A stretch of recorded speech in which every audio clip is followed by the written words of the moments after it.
But I Don't Think by Randall Garrett, Part 1.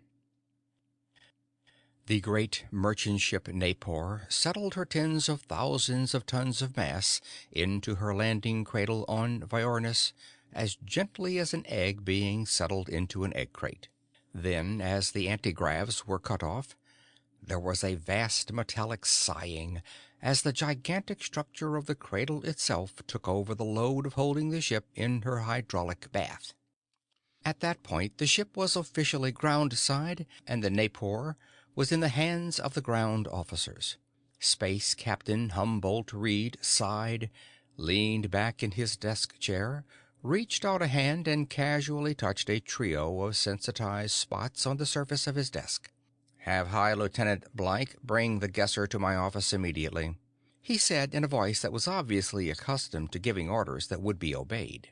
Then he took his fingers off the spots without waiting for an answer. In another part of the ship, in his quarters near the fire control section, sat the man known as the Guesser. He had a name, of course, a regular name like everyone else. It was down on the ship's books and in the main registry, but he almost never used it. He hardly ever even thought of it. For 20 of his 35 years of life, he had been a trained guesser, and for 15 of them he'd been the Guesser of Napor. He was fairly imposing looking for a Guesser. He had the tall, wide-shouldered build and the blocky face of an executive, and his father had been worried that he wouldn't show the capabilities of a Guesser, while his mother had secretly hoped that he might actually become an executive. Fortunately for the Guesser, they had both been wrong. He was not only a Guesser, but a first-class predictor, and he showed impatience with those of his underlings who failed to use their ability in any particular.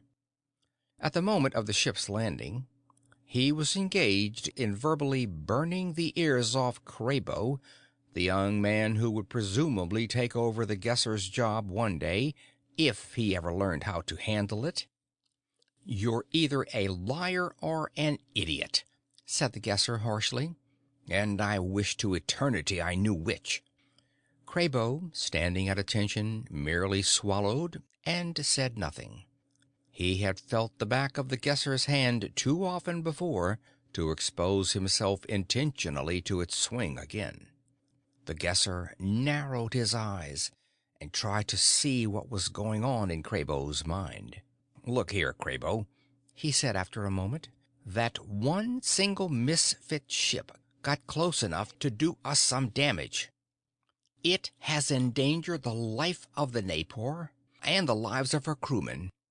You were on the board in that quadrant of the ship, and you let it get in too close. The records show that you misaimed one of your blasts. Now, what I want to know is this. Were you really guessing, or were you following the computer too closely?" "I was following the computer," said Kraybo in a slightly wavering voice. "I'm sorry for the error, sir. It won't happen again." The Guesser's voice had almost become a snarl. "It hadn't better. You know that a computer is only to feed you data and estimate probabilities on the courses of attacking ships. You're not supposed to think they can predict." "I know, sir. You just near came getting us all killed," snapped the Guesser. "You claim that you actually guessed where that ship was going to be, but you followed the computer's extrapolation instead?" "Yes, sir," said the tense-faced Kraybo. "I admit my error, and I'm willing to take my punishment." The Guesser grinned wolfishly. "Well, isn't that big-hearted of you? I'm very glad you're willing, because I just don't know what I'd do if you refused." Kraybo's face burned crimson, but he said nothing. The Guesser's voice was sarcastically soft. "But I guess about the only thing I could do in that case would be to—" The Guesser's voice suddenly became a bellow. "Kick your thick head in." Kraybo's face drained of color suddenly. The Guesser became suddenly brusque. Never mind. We'll let it go for now. Report to Discipline Master in Intensity 5 for 10 minutes total application time. Dismissed. Kraybo, whose face had become even whiter, paused for a moment, as though he were going to plead with the Guesser, but he saw the look in his superior's eyes and thought better of it. "Yes, sir," he said in a weak voice. He saluted and left. And the Guesser just sat there, waiting for what he knew would come. It did. High Lieutenant Blyke showed up within 2 minutes after Kraybo had left. He stood at the door of the Guesser's cubicle, accompanied by a sergeant-at-arms. "Master Guesser, you will come with us." His manner was bored and somewhat flat. The Guesser bowed his head as he saluted. "As you command, great sir," and he followed the lieutenant into the corridor, the sergeant tagging along behind. The Guesser wasn't thinking of his own forthcoming session with the captain. He was thinking of Kraybo. Kraybo was 21 and had been in training as a Guesser ever since he was old enough to speak and understand. He showed occasional flashes of tremendous ability, but most of the time he seemed, well, lazy. And then there was always the question of his actual ability. A battle in the weirdly distorted space of ultralight velocities requires more than machines and more than merely ordinary human abilities. No computer, however built, can possibly estimate the flight of a dodging spaceship with a canny human being at the controls. Even the super-fast beams from a Megadyne force gun require a finite time to reach their target, and it is necessary to fire at the place where the attacking ship will be, not at the position it is occupying at the time of firing. That was a bit of knowledge as old as human warfare. You must lead a moving target. For a target moving at a constant velocity or a constant acceleration, or in any other kind of orbit which is mathematically predictable, a computer was not only necessary but sufficient. In any case, the accuracy was perfect, the hits 100%. But the evasive action taken by a human pilot, aided by a randomity selector, is not logical, and therefore cannot be handled by a computer. Like the path of a microscopic particle in Brownian motion, its position can only be predicted statistically. Estimating its probable location is the best that can be done.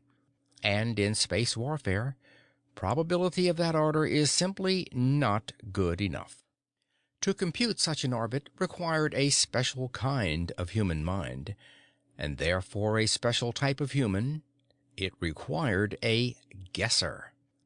The way a Guesser's mind operated could only be explained to a Guesser by another Guesser.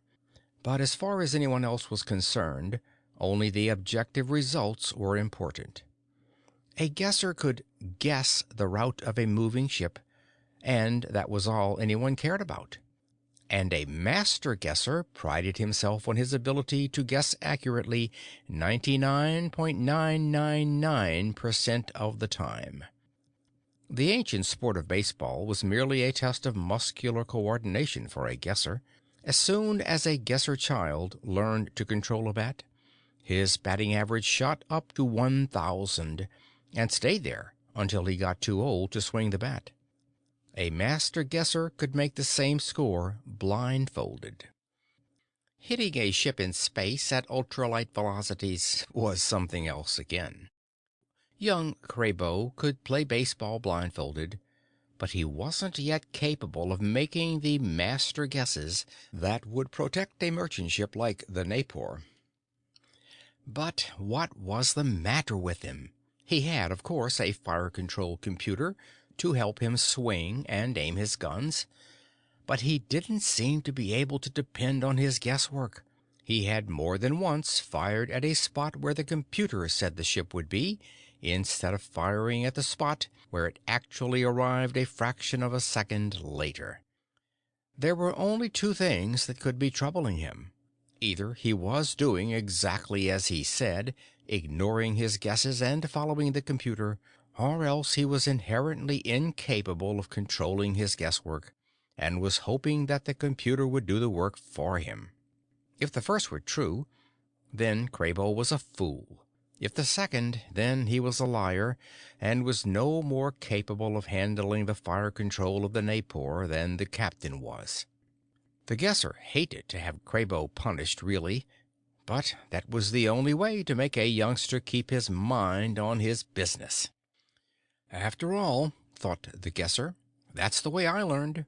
Kraybo can learn the same way. A little nerve-burning never hurt anyone.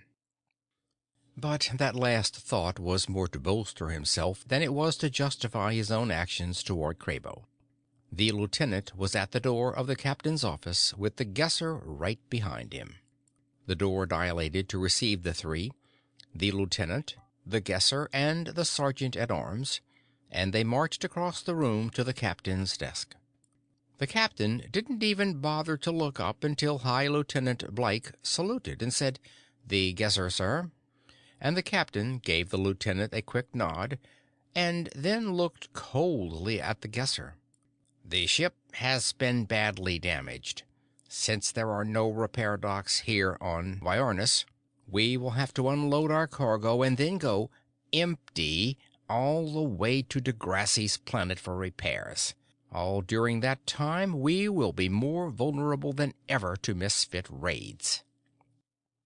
His ice-chill voice stopped, and he simply looked at the guesser with glacier blue, unblinking eyes for 10 long seconds. The guesser said nothing. There was nothing he could say, nothing that would do him any good. The guesser disliked Grand Captain Reed, and more, feared him. Reed had been the captain of the Naipor for only 3 years, having replaced the old captain on his retirement. He was a strict disciplinarian and had a tendency to punish heavily for very minor infractions of the rules. Not, of course, that he didn't have every right to do so. He was, after all, the captain. But the old captain hadn't given the guesser a nerve-burning in all the years since he had accepted the guesser as the guesser. And Captain Reed, the captain's cold voice interrupted his thoughts. "Well, what was it? If it was a mecho-electronic misfunction of the computer, say so. We'll speak to the engineer." The guesser knew that the captain was giving him what looked like an out. But the guesser also knew it was a test, a trap. The guesser bowed his head very low and saluted. "No, great sir. The fault was mine." Grand Captain Reed nodded his head in satisfaction. "Very well. Intensity 5, 2 minutes. Dismissed." The guesser bowed his head and saluted. Then he turned and walked out the door. The sergeant-at-arms didn't need to follow him. He had been let off very lightly. He marched off toward the disciplinary room with his head at the proper angle, ready to lift it if he met a lesser crewman, ready to lower it if he met an executive officer. He could already feel the terrible pain of the nerve burner coursing through his body. A jolt every 10 seconds for 2 minutes. Like a whip lashing all over his body at once. His only satisfaction was the knowledge that he had sentenced Kraybo to 10 minutes of the same thing. The guesser lay on his bed, face down, his grasping fingers clutching spasmodically at the covering as his nerves twitched with remembered pain. 13 jolts. 13 searing jolts of excruciating torture. It was over now, but his synapses were still crackling with the memories of those burning lashes of energy.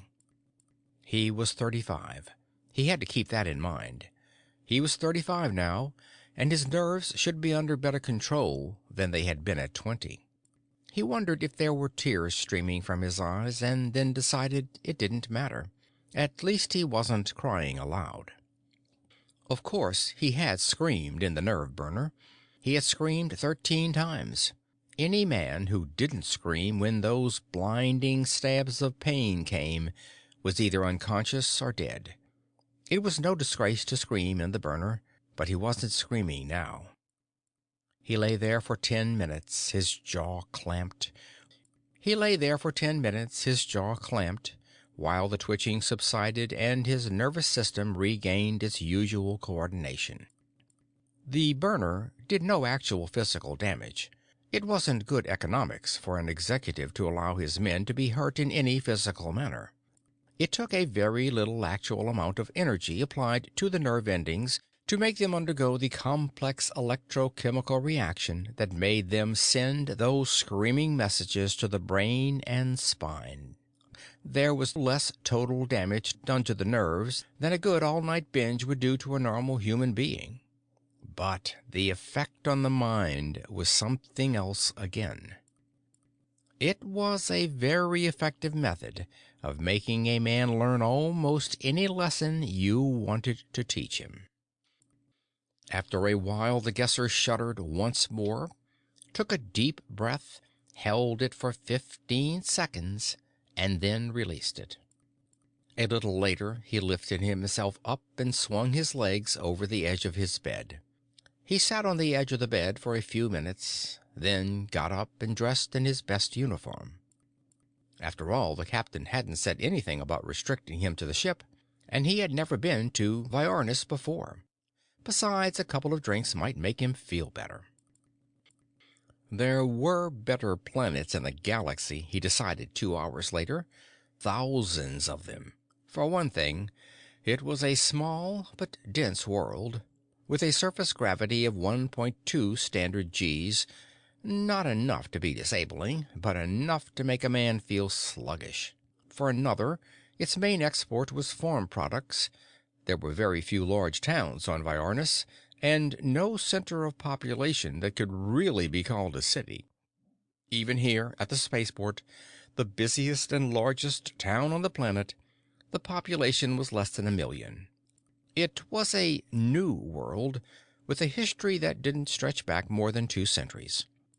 With the careful population control exercised by the ruling execs, it would probably remain small and provincial for another half-millennium. The guesser moseyed down one of the streets of Bellingberg, probably named after the first prime executive of the planet, looking for a decent place for a spaceman to have a drink. It was evening, and the sinking of the yellow primary below the western horizon had left behind it a clear, star-filled sky that filled the air with soft white radiance.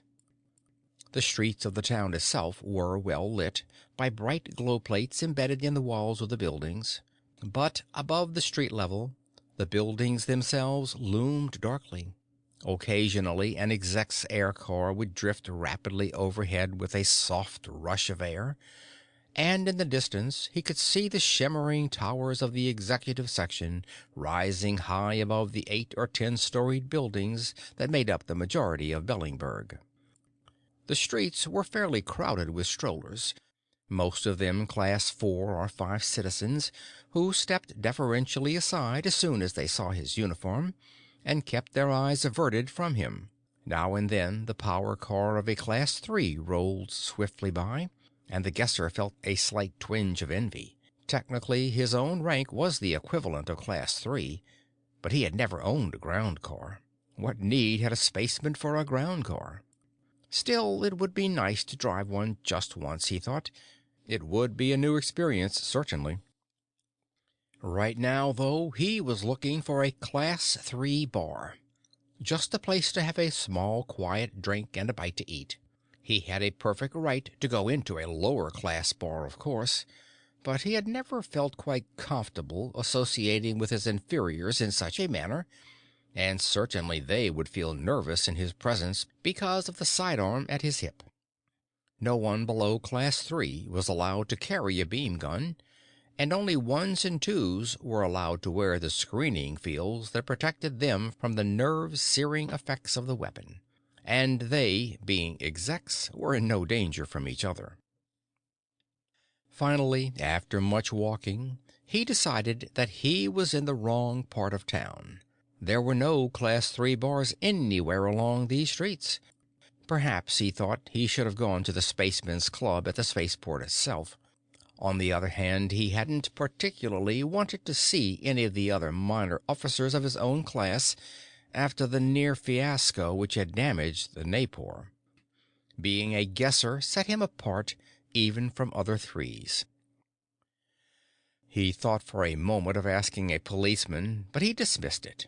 Cops, as always, were a breed apart. Besides, they weren't on the streets to give directions, but to preserve order. At last he went into a nearby Class 4 bar and snapped his fingers for the bartender, ignoring the sudden silence that had followed his entrance. The barman set down a glass quickly and hurried over, bobbing his head obsequiously. "Yes, sir. Yes, sir. What can I do for you, sir? It's an honor to have you here, sir. How may I serve you?" The man himself was wearing the distinctive clothing of a 5, so his customers outranked him, but the brassard on his arm showed that his master was a 2, which afforded him enough authority to keep reasonable order in the place. "Where's the nearest Class 3 bar?" the guesser snapped.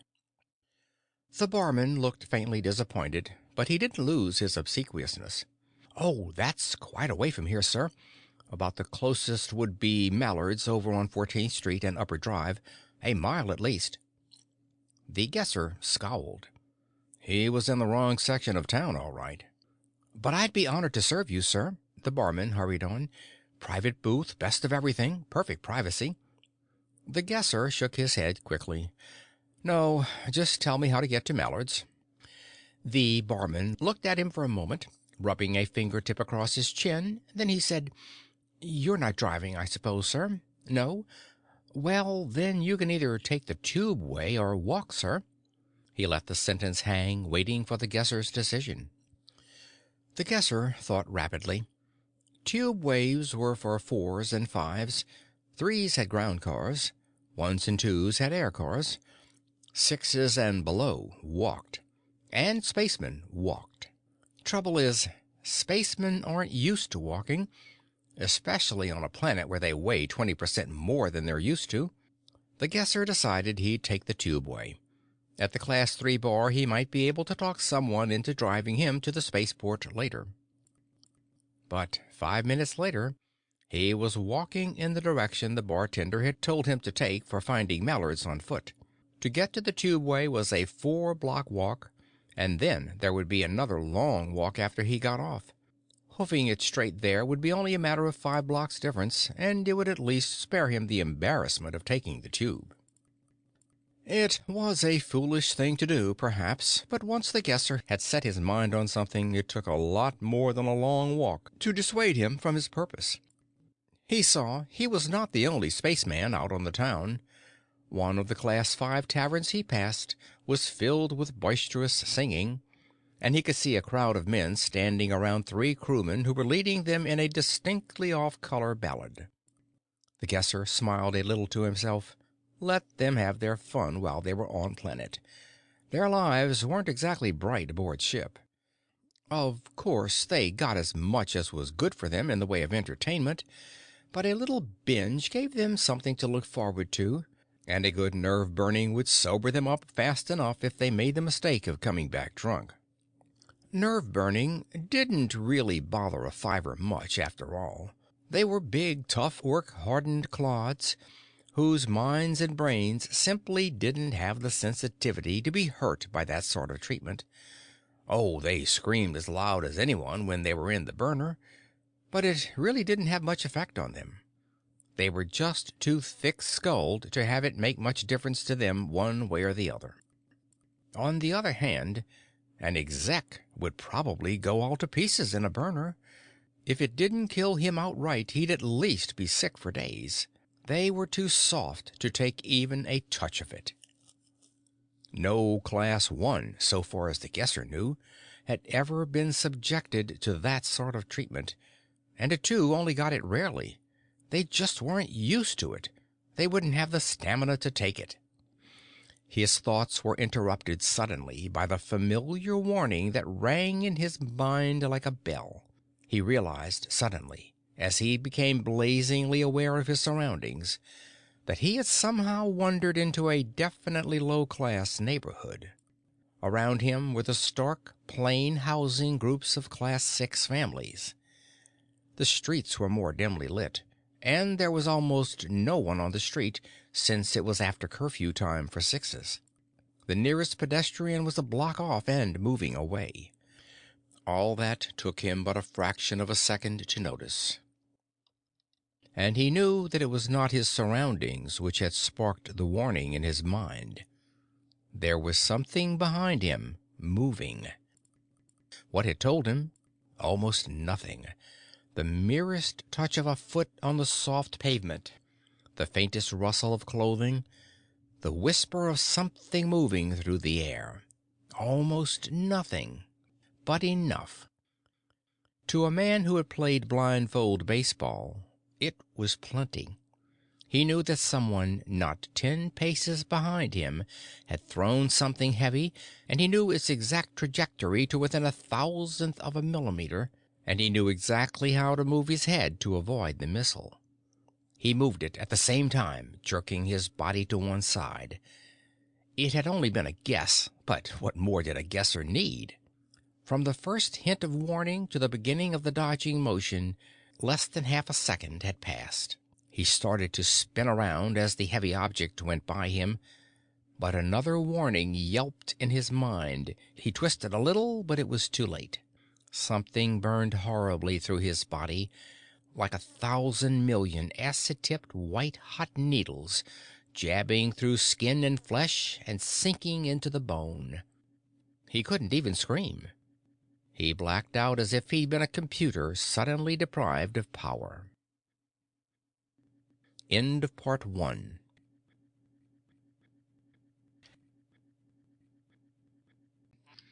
Part 2.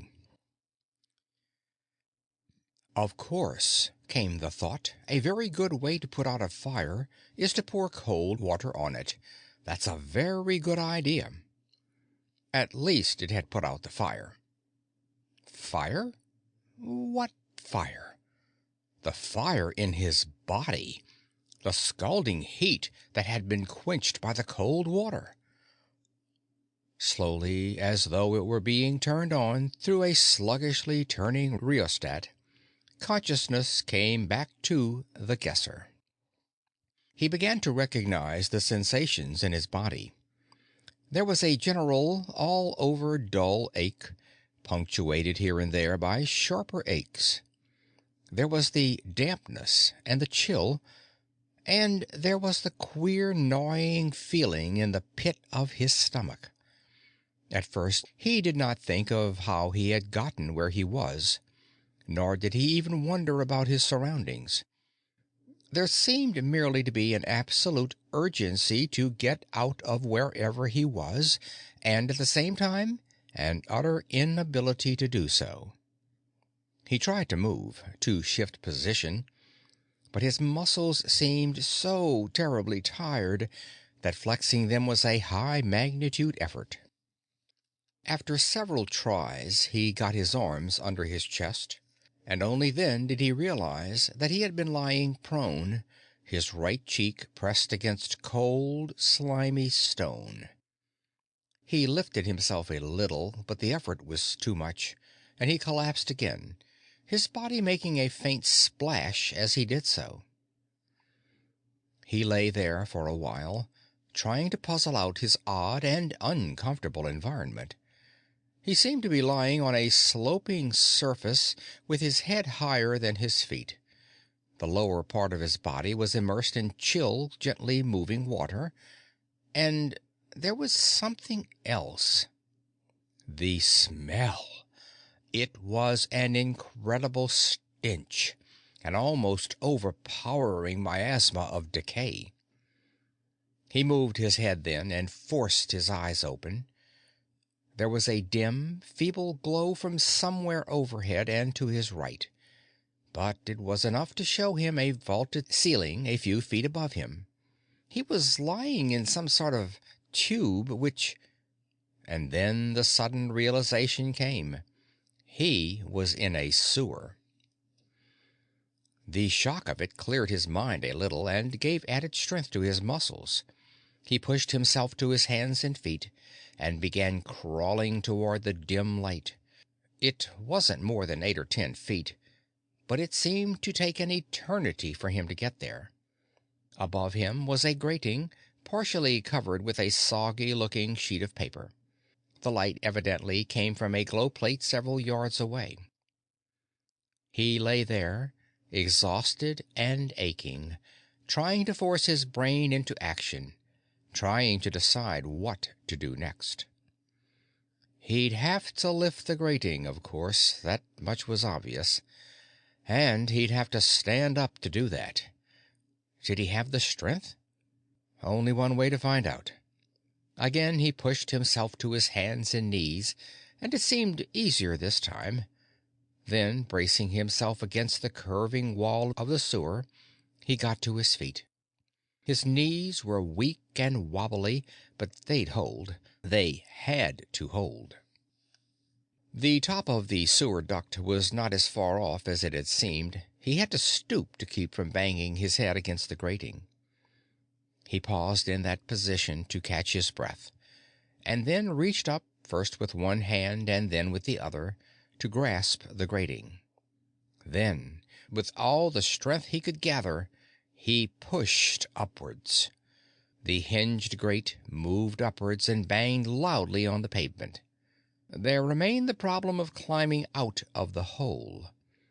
The guesser never knew how he solved it. Somehow he managed to find himself out of the sewer and lying exhausted on the pavement. He knew that there was some reason why he couldn't just lie there forever, some reason why he had to hide where he couldn't be seen. It was not until that moment that he realized that he was completely naked. He had been stripped of everything, including the chronometer on his wrist.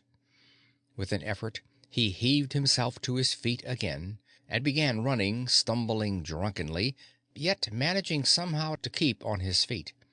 He had to find shelter, find help. Somewhere in there his mind blanked out again.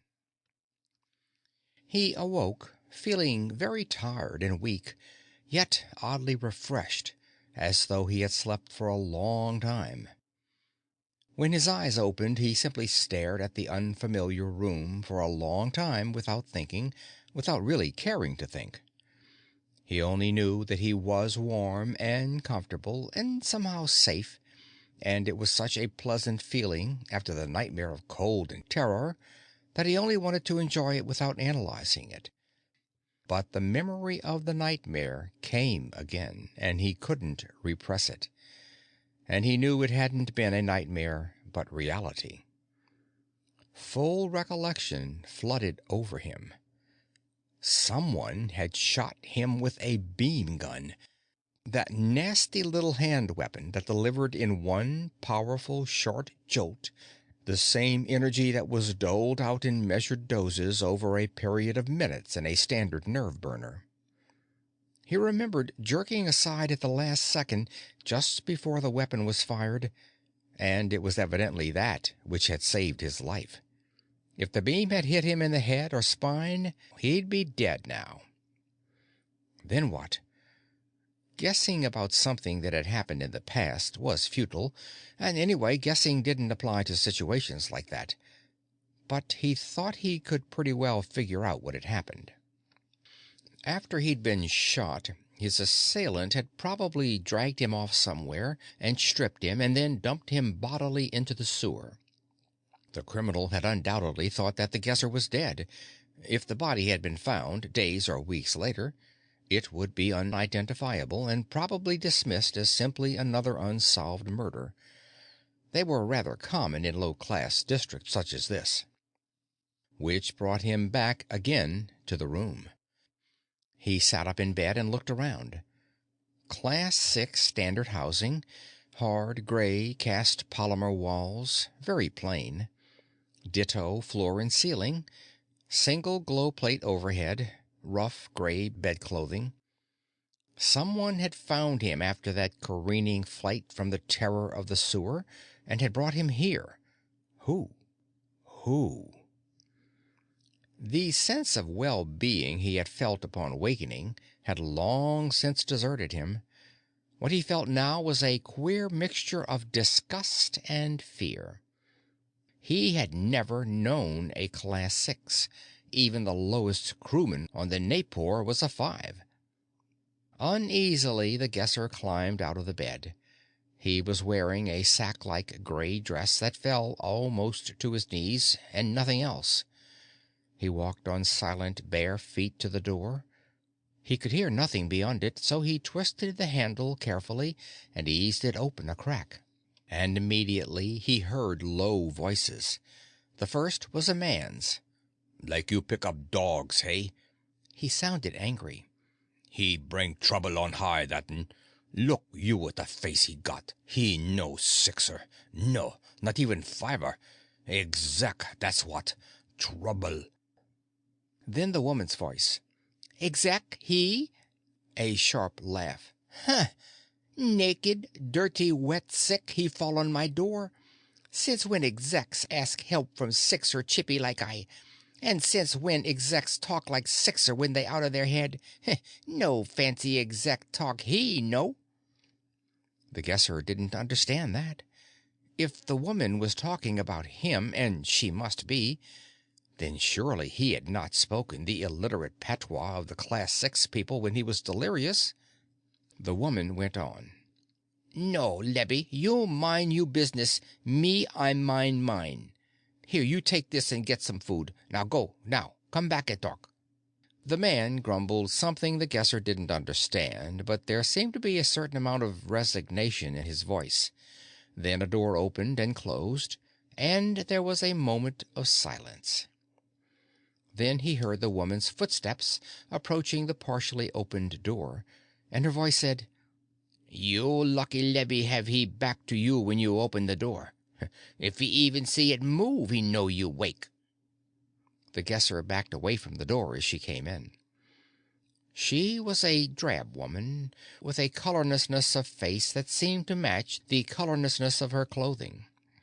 Her hair was cropped short, and she seemed to sag all over, as though her body were trying to conform to the shapelessness of the dress instead of the reverse.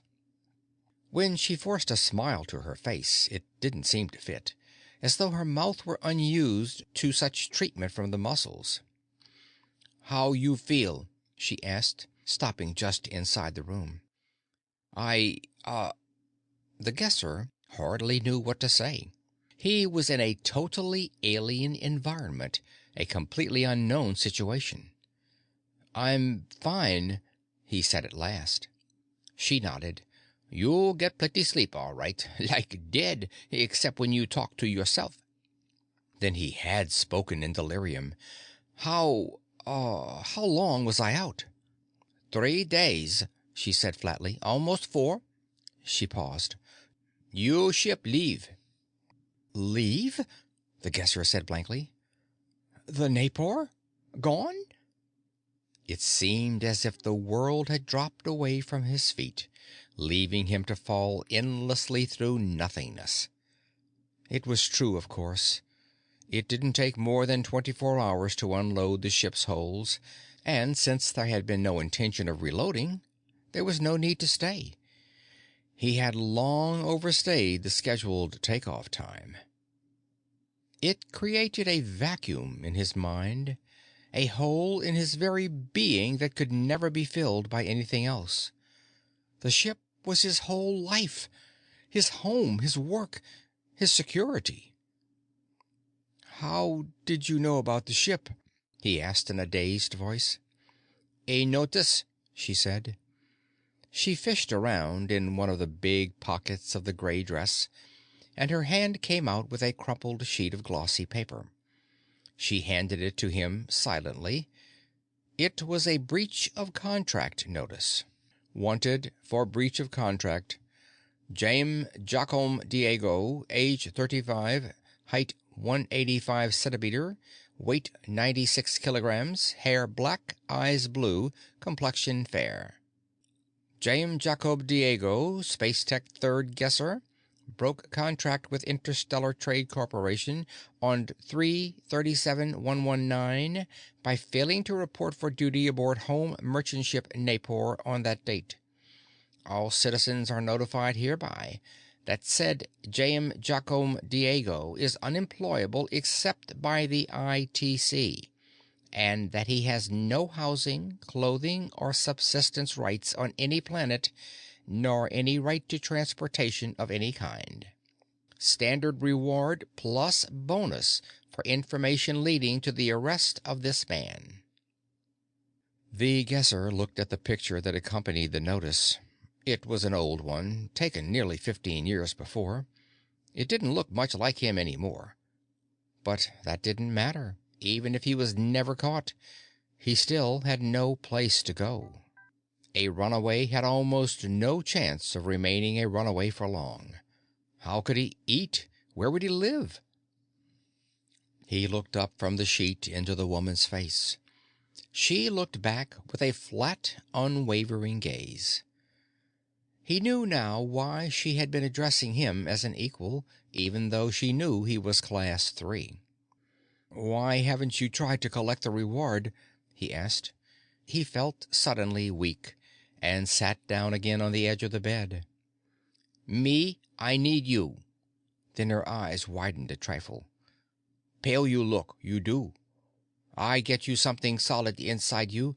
Nothing but soup I get down you so far all 3 days. Soup. You sit, I be back." He nodded. He was feeling sickish. She went into the other room, leaving the door open, and he could hear noises from the small kitchen. The woman began to talk, raising her voice a little so he could hear her. "You like eggs?" she asked. "Some kinds," said the Guesser, "but it doesn't matter. I'm hungry." He hadn't realized how hungry he was. "Some kinds?" The woman's voice was puzzled. "They more than one kind of egg?" The kitchen was suddenly silent as she waited intently for the answer. "Yes," said the Guesser. "On other planets. What kind of eggs are these?" Just eggs." "I mean, what kind of animal do they come from?" "Chicken. What else lay eggs?" "Other birds." He wished vaguely that he knew more about the fauna of Viornis. Chickens were well nigh universal. They could live off almost anything. But other fowl fared pretty well, too. He shrugged it off. None of his business.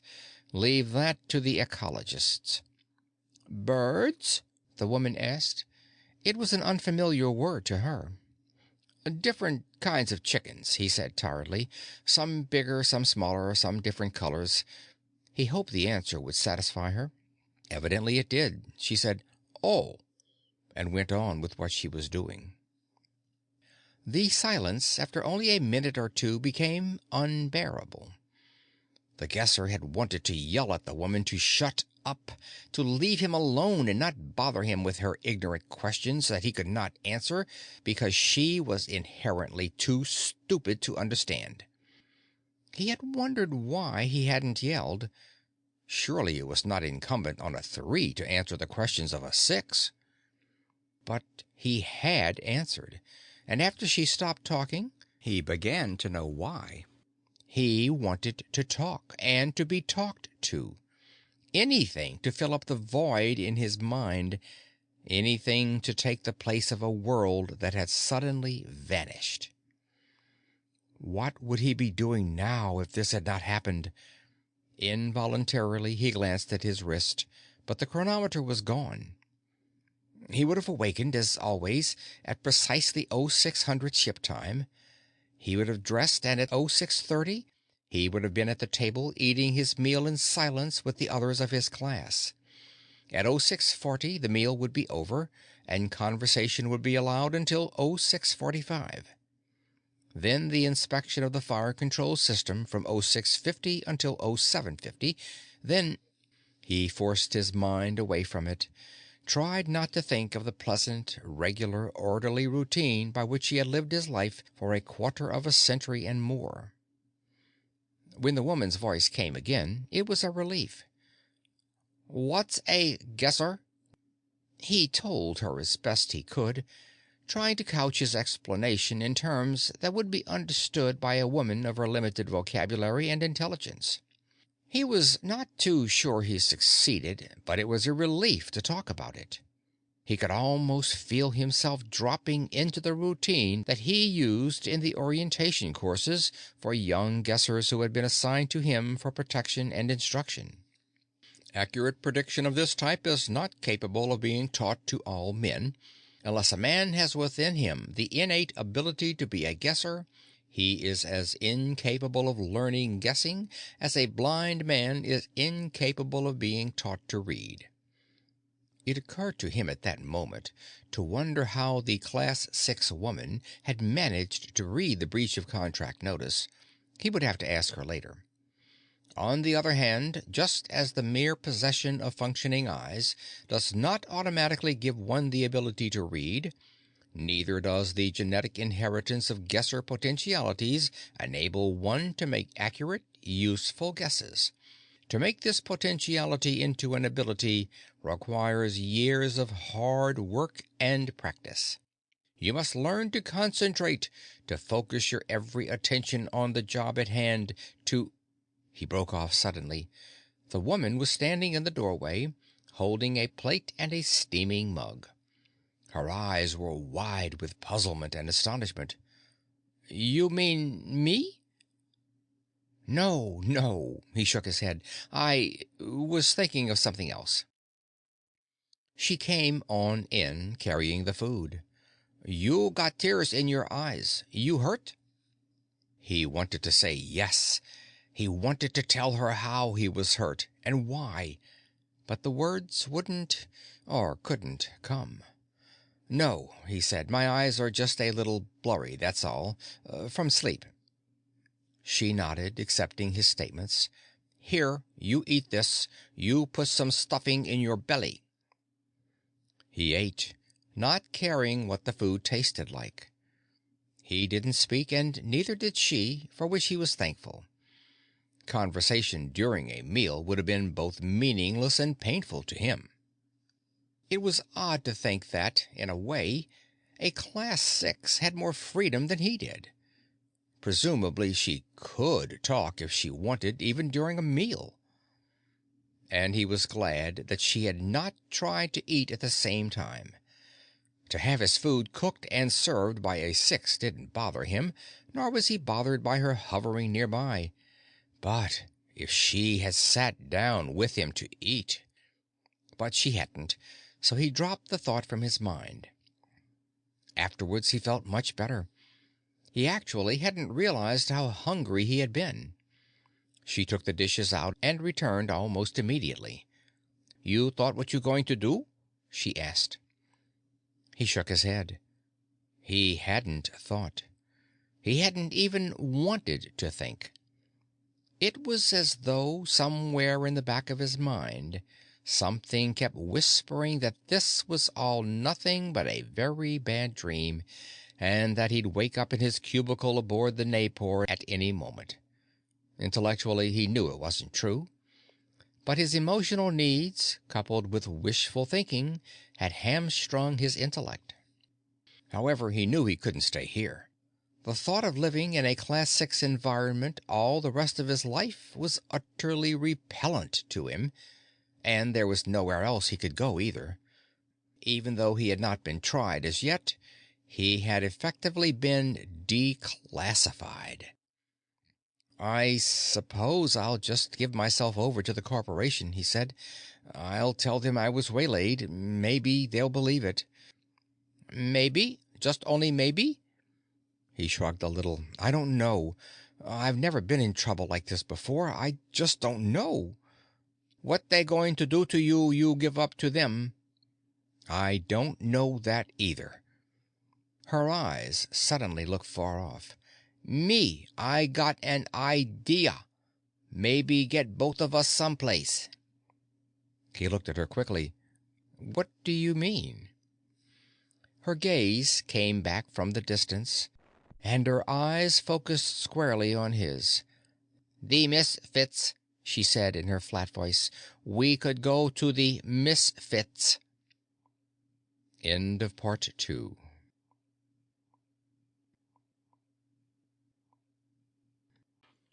Part 3.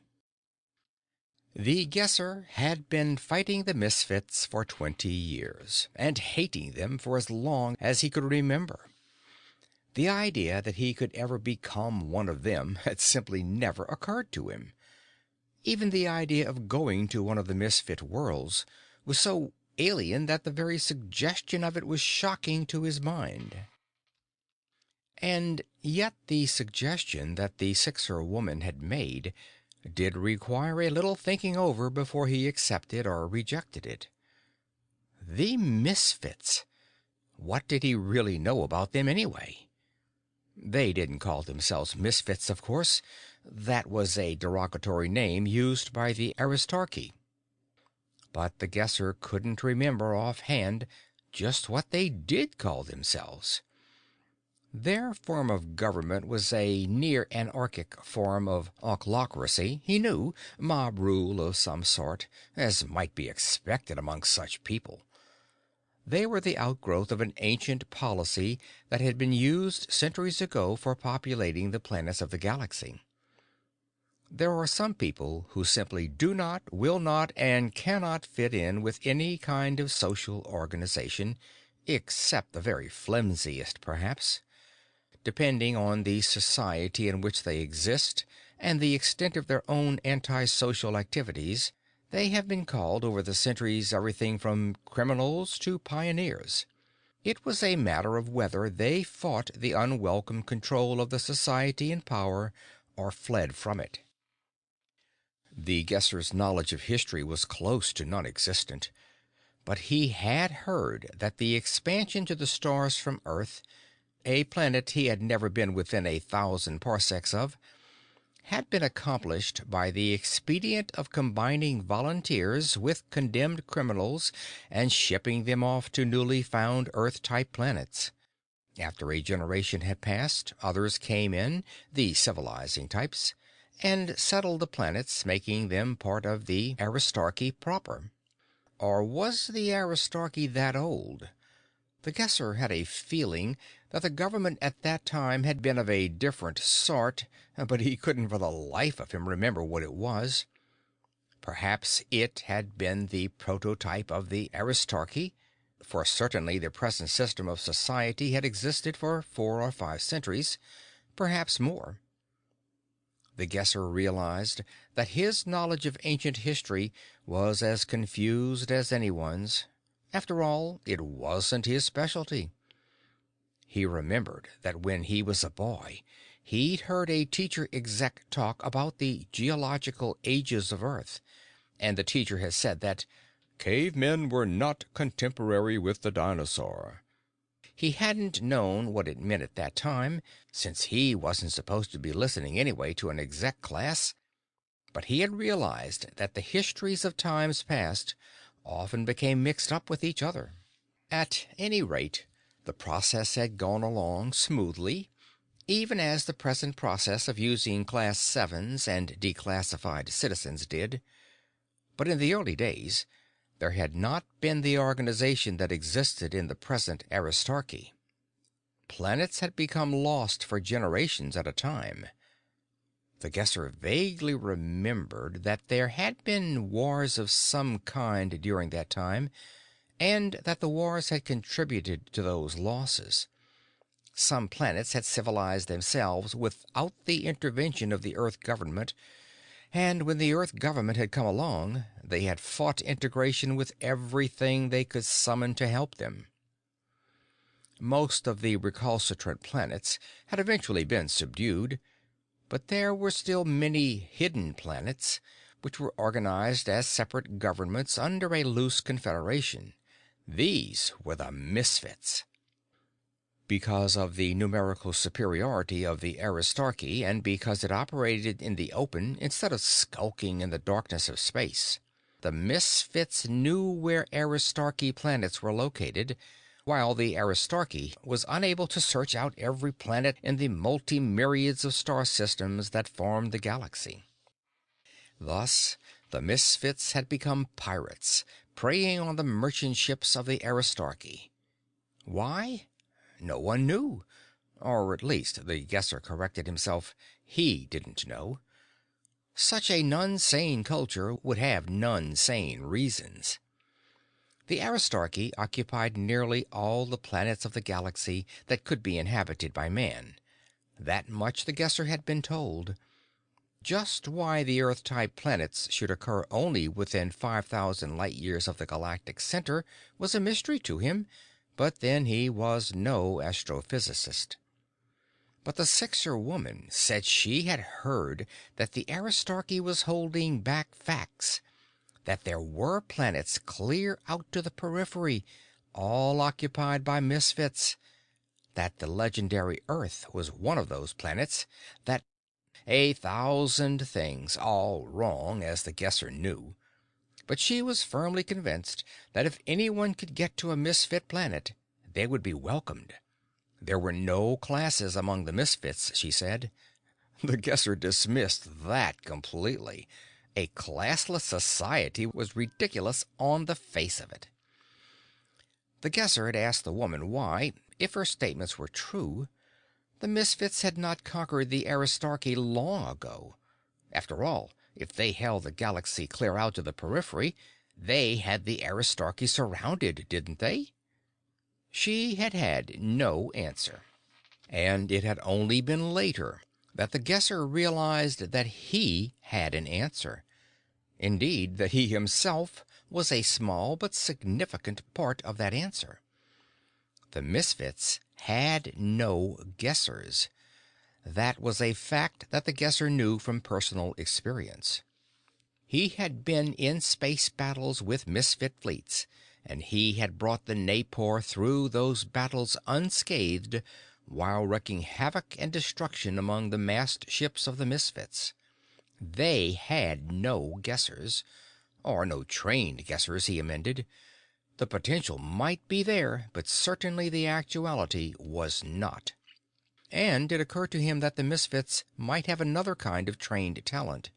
They seemed to be able to search out and find a single Aristarchy ship, while it was impossible to even detect a misfit fleet until it came within attacking distance. Well, that again was not his business. But none of these considerations were important in the long run. None of them were more than minor. The thing that made up the guesser's mind, that spurred him into action, was the woman's admission that she had a plan for actually reaching misfit planets. It was quite simple, really. They were to be taken prisoners. "They spaceships got no people inside, you see," she said, just as though she knew what she were talking about. "They just want to catch our ships, not kill 'em. So they send out a bunch of little ships on their own, just to cripple our ships. It don't matter. They little ships get hit because they no one in them, see you? They trying to get our ships in good shape and people in them and stuff, that's all." "Yes, yes," the guesser said impatiently. "But what's that to do with us?" She waved a hand as though she were a little flustered by his peremptory tone. She wasn't, after all, used to talking with Class Threes as equals, even though she knew that in this case the three was helpless. I tell you. She paused to reorganize her thoughts. "But I ask you, if we get on a ship, you can keep it from shooting the misfit ships?" The guesser saw what she was driving at. It didn't make much sense yet, but there was a glimmer of something there. "You mean," he said, "that you want to know whether it would be possible for me to partially disable the fire control system of a spaceship, enough to allow it to be captured by misfit ships?" She nodded rapidly. "Yes, I think yes. Can you?" "Yes," the guesser said slowly and cautiously. "I could. But not by just walking in and doing it. I mean, it would be almost impossible to get aboard a ship in the first place, and without an official position I couldn't do anything anyway." But she didn't look disappointed. Instead, she smiled a little. "I get us on the ship," she said, "and you have official position. We do it." When she had gone on to explain, the Guesser's mind had boggled at her audacity at first, and then he'd begun to see how it might be possible. For it was not until then that the woman had given the Guesser information which he hadn't thought to ask about before. The first was her name, Dela. The second was her job. She was a cleaning woman in executive territory. And as she outlined her plan for reaching the Misfits, the Guesser began to feel despair slipping from his mind to be replaced by hope. The Guesser plodded solemnly along the street toward the tall, glittering building which was near the center of executive territory, his feet moving carefully, his eyes focused firmly on the soft, textured surface of the pavement. He was clad in the rough gray of a Class 6 laborer, and his manner was carefully tailored to match. As he was approached by fours and fives, he stepped carefully to one side, keeping his face blank, hiding the anger that seethed just below the surface. Around his arm was a golden brassard, indicating that he was contracted to a Class 1, and in his pocket was a carefully forged card indicating the same thing. No one noticed him. He was just another Sixer going to his menial job. The front of the building bore a large glowing plaque which said, "Viornis Export Corporation." But the front of the entrance was no place for a Sixer. He went on past it, stepping aside regularly for citizens of higher class than his own assumed 6. He made his way around to the narrow alley that ran past the rear of the building. There was a Class 5 guard armed with a heavy truncheon standing by the door that led into the workers' entrance. The Guesser, as he had been instructed by Dela, had his card out as he neared the doorway. The guard hardly even glanced at it before wagging a finger indicating that the Guesser was to pass. He didn't bother to speak. The Guesser was trembling as he walked on in, partly in anger, partly in fear. It seemed ridiculous that one glance had not told the guard that he was not a Class 6. The Guesser was quite certain that he didn't even look like a Sixer. But then, fives were not very perceptive people anyway.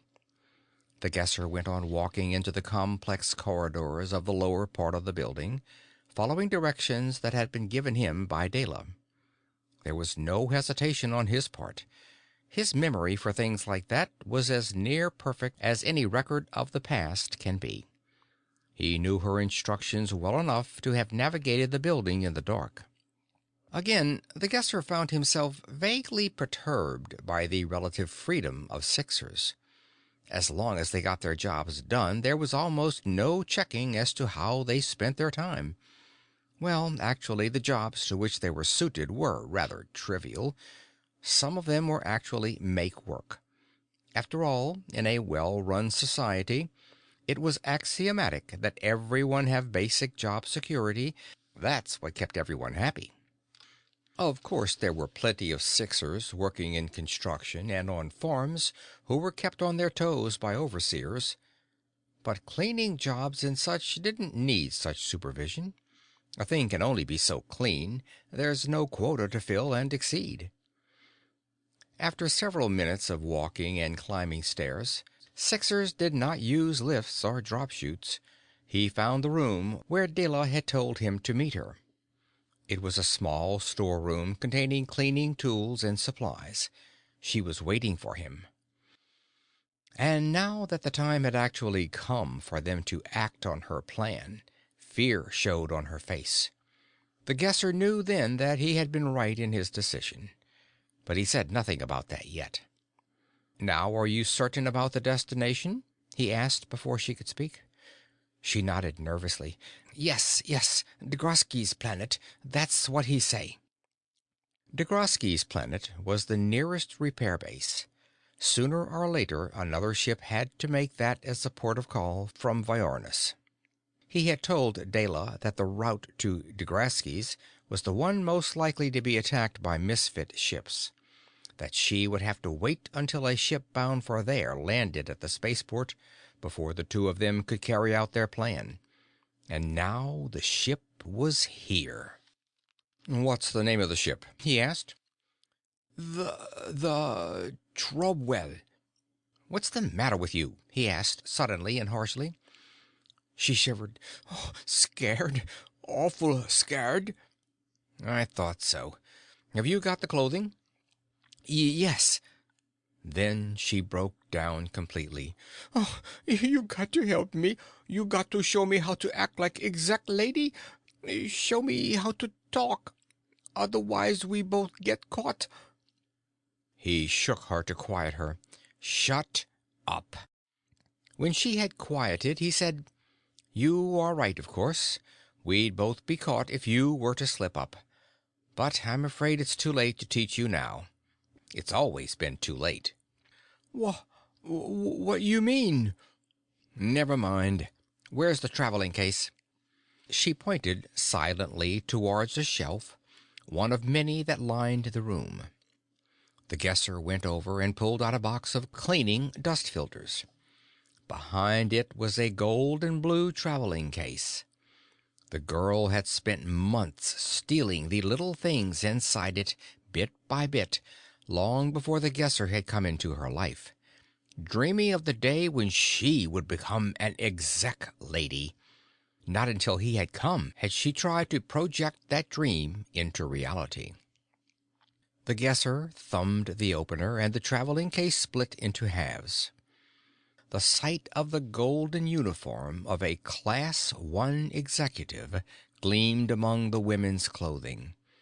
And she had forgotten no detail. The expensive beam gun and holster lay beneath the uniform. He picked it up carefully, almost reverently. It was the first time he'd held one since he'd been beamed down himself so long ago. He turned the intensity knob down to the stun position. "We going to put them on here?" she asked in a hushed voice. "Just walk out? I scared." He stood up, the stun gun in his hand, its muzzle pointed toward the floor. "Let me tell you something," he said, keeping his voice as kindly as he could. "Maybe it will keep you out of further trouble.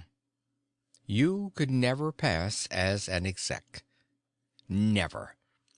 It wouldn't matter how long you tried to practice, you simply couldn't do it. Your mind is incapable of it. Your every word, your every mannerism would be a dead giveaway." There was shock slowly coming over her face. "You not going to take me?" she said in her soft, flat voice. "No." "How I ever going to get to Misfits? How?"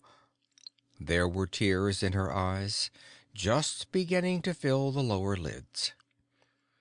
"I'm sorry," he said, "but I'm afraid your idealized misfits just don't exist. The whole idea is ridiculous. Their insane attacks on us show that they have unstable, warped minds. And don't tell me about machine-operated or robot-controlled ships. You don't build a machine to do a job when a human being is cheaper. Your fanciful misfit nation would have dissolved long ago if it had tried to operate on the principle that a lower-class human is worth more than a machine. You'll be better off here, doing your job. There are no such havens as classless misfit societies." She was shaking her head as he spoke, trying to fight away the words that were shattering her cherished dream. And the words were having their effect because she believed him, because he believed himself. "No," she was saying softly. "No, no, no." The Guesser brought up the gun muzzle and shot her where she stood. Half an hour later, the Guesser was fighting down his own fear. He was hard put to do it, but he managed to stride purposefully across the great space field toward the towering bulk of the Trobwell without betraying that fear. If they caught him now! He closed his mind against the thought and kept on walking. At the base of the landing cradle, a Class 4 guard was standing stolidly. He bowed his head and saluted as the Guesser walked by. It's so easy, the Guesser thought. So incredibly easy. Even the captain of the ship would only be a Class 2 exec. No one would question him. No one would dare to. A lieutenant looked up, startled as he entered the ship itself, and saluted hurriedly. "It's an honor to have you aboard, great sir," he said apologetically. "But you realize, of course, that we are taking off in a very few minutes." Words choked suddenly in the Guesser's throat, and he had to swallow hard before he could speak. "I know that. I'm going with you."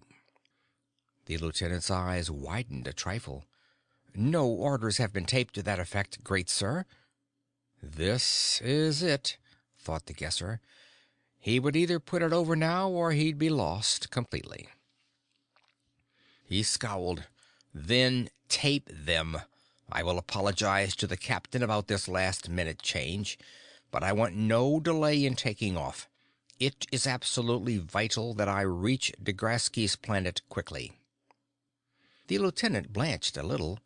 "Sorry, great sir. I'll see that the orders are taped. You wish a cabin?" "Certainly. I presume you have an adequate one?" "I'm sure we do, great sir. I'll have the quarters officer set one up for you immediately." "Excellent," said the Guesser. "Excellent." 15 minutes later, the Trobwell lifted from the planet exactly on schedule. The Guesser, in his assigned room, breathed a deep sigh of relief. He was on his way to Degrasky's planet at last. "Tell me, great sir," said the captain, "what do you think the final decision on this case should be?" He shoved a sheaf of papers across the desk to the Guesser. The Guesser looked at them unseeingly, his mind in a whirl. For 5 days now, the captain of the Trobwell had been handing him papers and asking him questions of that sort, and since he was the ranking exec, he was expected to give some sort of answer. This one seemed even more complex than the others, and none of them had been simple. He forced his eyes to read the print, forced his mind to absorb the facts. These were not clear-cut problems of the kind he had been dealing with all his life. Computing an orbit mentally was utterly simple compared with these fantastic problems.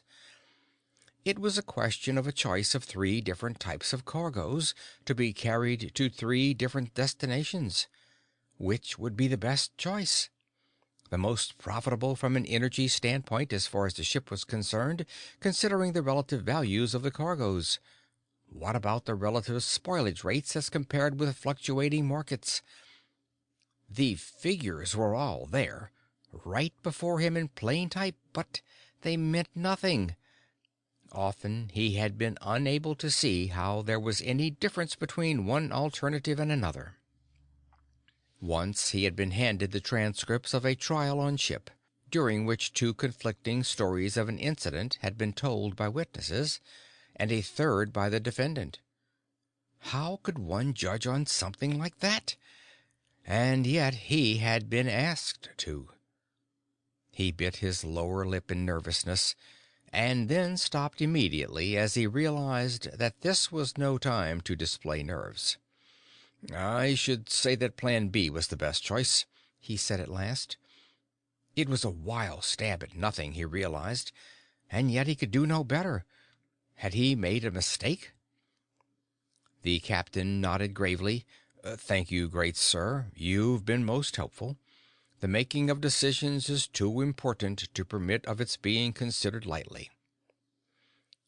The Guesser could take it no longer.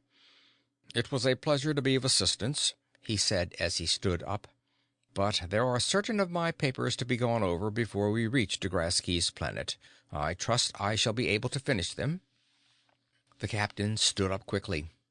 "Oh, certainly, great sir. I hope I haven't troubled you with my rather minor problems. I shan't disturb you again during the remainder of the trip." The Guesser thanked him and headed for his cabin. He lay on his bed for hours with a splitting headache. If it weren't for the fact that he had been forced to go about it this way, he would never have tried to impersonate an executive. Never. He wasn't even sure if he could carry it off for the rest of the trip. Somehow he managed to do it. He kept to himself and pretended that the blue traveling bag held important papers for him to work on, but he dreaded mealtimes, when he was forced to sit with the captain and two lieutenants, chattering like monkeys as they ate. And he'd had to talk, too. Being silent might ruin the impression he had made. He hated it. A mouth was built for talking and eating, granted, but not at the same time. Of course, the execs had it down to a fine art. They had a great deal more time for their meals than a Class 3, and they managed to eat a few bites while someone else was talking, then talk while the other ate. It was disconcerting, and the Guesser never completely got the hang of coordinating the two. Evidently, however, none of the three officers noticed it. By the time the Trobwell reached Degrasky's planet, he was actually physically ill from the strain. One of the worst times had come during an attack by misfit ships. He had remained prone on his bed, his mind tensing at each change of acceleration in the ship. Without the screens and computer to give him data, he couldn't guess, and yet he kept trying. He couldn't stop himself. What made it worse was the knowledge that his guesses were coming out wrong almost every time. When the ship finally settled into the repair cradle, the Guesser could hardly keep his hands from shaking. He left the ship feeling broken and old. But as his feet touched the ground, he thought to himself, "I made it! In spite of everything, I made it!" And then two men walked toward him. Two men wearing blue uniforms of a ship's disciplinary corps. He not only recognized their faces, but he saw the neat embroidery on the lapels. It said Naipor. End of Part 3.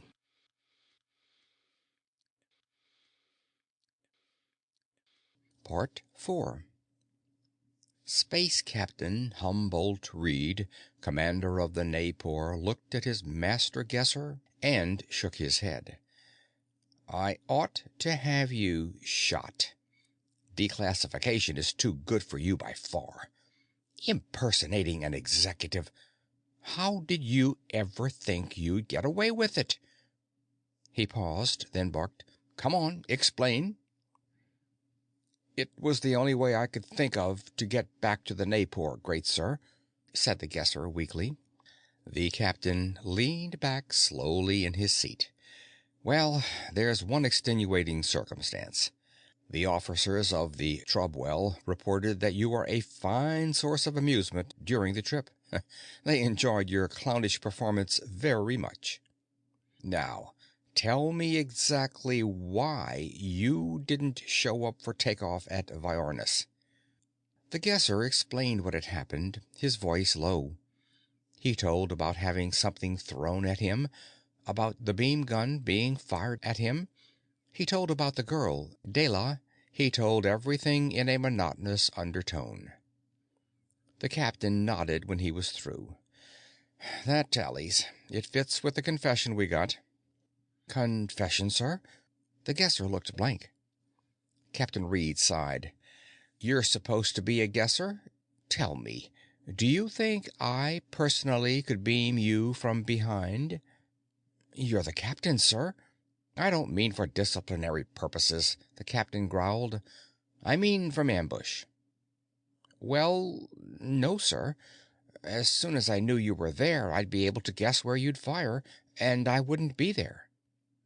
Then what kind of person would be able to throw something at you so that you'd guess, so that you'd dodge, and be so preoccupied with that first dodging that you'd miss the guess on the aiming of the beam gun because of sheer physical inertia?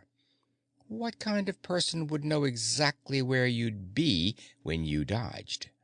What kind of person would know exactly where to aim that beam gun? The Guesser had seen what was coming long before the captain finished his wordy interrogation. "Another Guesser, sir?" he said, his eyes narrowed. "Exactly," said Captain Reed.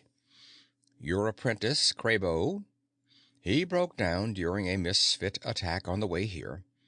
He was never cut out to be a master guesser, and even though he tried to kill you to get the job, he couldn't handle it. He cracked completely as soon as he tried to coordinate alone. We've actually missed you, Master Guesser." "May I see to the disciplining of Kraybo, sir?" the Guesser asked coldly. "You're too late. He's been declassified." The captain looked down at the papers on his desk. "You may consider yourself reinstated, Master Guesser, since the fault was not yours. However, masquerading as an exec, no matter how worthy your motives, cannot be allowed to go unpunished. You will report to the discipline master for a 3 and 3 every day for the next 5 days. And you will not be allowed to leave the ship during the time we remain in repair dock. Dismissed." "Thank you, great sir." The Guesser turned on his heel, marched out, heading for the discipline master. It was good to be home again.